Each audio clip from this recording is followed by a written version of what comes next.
Congolaises et Congolais, mes chers compatriotes, notre pays, la République démocratique du Congo, est meurtri depuis plus de 2 décennies par une insécurité persistante dans sa partie Est. Les conséquences sur nos frères et sœurs de l'Est, mais aussi sur l'écosystème et l'image de notre pays sont incalculables. Devenu le point d'éclosion des mouvements rebelles et des groupes armés ainsi que le point d'entrée des forces négatives étrangères qui y sèment la désolation, la partie Est de notre cher et beau pays est aujourd'hui stigmatisée pour des pillages et des exactions dont sont victimes ces populations. Cette image écornée, dont la conséquence immédiate est la méfiance de l'opinion tant nationale qu'internationale, n'est pas de nature à favoriser le développement et le bien-être des populations congolaises. Ceci implique qu'aucun Congolais digne de ce nom ne devrait rester indifférent vis-à-vis de ce qui se passe depuis trop longtemps dans cette partie du territoire national. Mes chers compatriotes, au moment où je m'exprime face à vous, j'ai à l'esprit mes engagements solennels pris lors de la course à la magistrature suprême et que j'ai réitérés lors de mon investiture. L'un de ces engagements fermes était de déployer toute mon énergie et de faire tout ce qui est en mon pouvoir pour mener une lutte acharnée contre l'insécurité qui sévit à l'est du pays, jusqu'à l'éradication complète des forces négatives qui y ont élu domicile ou en ont fait leur base arrière. Pour cela, je salue la bravoure de nos vaillantes forces armées qui se battent jour et nuit pour nous assurer l'intégrité de notre territoire national et protéger nos populations contre les attaques de ces forces négatives.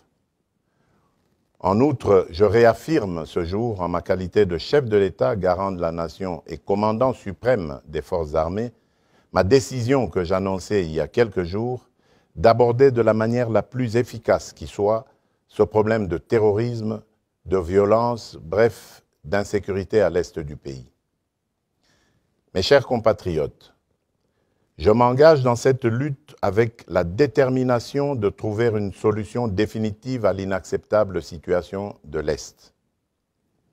Attentif et sensible à ce que réclame mon peuple, j'entends le cri de détresse de notre population en général et je ressens en particulier les douleurs qu'éprouvent nos mères, nos sœurs et nos filles dans ces provinces ravagées par la barbarie. En effet, depuis ma tournée à l'est du pays lors de la dernière campagne électorale jusqu'aux récentes consultations nationales, j'ai mesuré les attentes de la nation tout entière pour que soient définitivement mises hors d'état de nuire toutes ces forces négatives d'où qu'elles viennent et que ce soit enfin rétabli la paix durable à l'est du pays. Cette paix est la condition sine qua non de notre bonheur et du développement de notre pays. C'est pourquoi, prenant la mesure de la situation et usant des prérogatives constitutionnelles me conférées par les articles 69, 85, 144 et 145 de la Constitution, et après concertation avec le Premier ministre et les présidents des 2 chambres du Parlement national, Conseil supérieur de la défense entendu, j'ai décidé de proclamer l'état de siège sur toute l'étendue des provinces de l'Ituri et du Nord Kivu. Des dispositions subséquentes seront annoncées dans les heures qui suivent.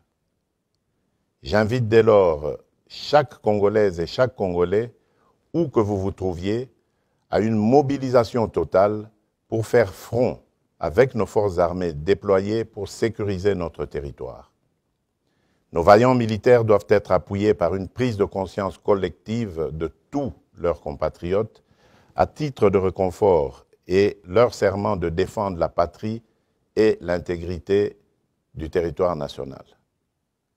À cet effet, j'exhorte le peuple congolais tout entier à adopter pendant cette période une attitude responsable à tous égards. Ainsi donc, je recommande plus particulièrement au gouvernement de la République de ne ménager aucun effort pour assurer la logistique nécessaire aux forces armées déployées au front.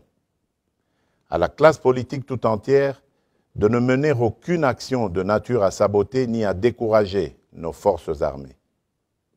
Aux hommes et aux femmes des médias d'appuyer à travers leurs programmes respectifs l'action des forces armées. Aux populations locales de coopérer étroitement avec les autorités militaires déployées en dénonçant les ennemis du peuple et toute complicité à quelque niveau que ce soit.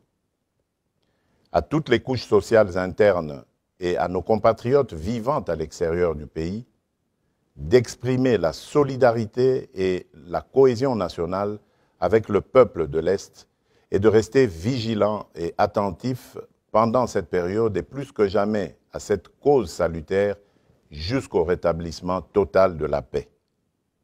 À la société civile de se mobiliser derrière nos forces armées et enfin aux servantes et serviteurs de Dieu de prier pour la nation et pour nos forces armées au front.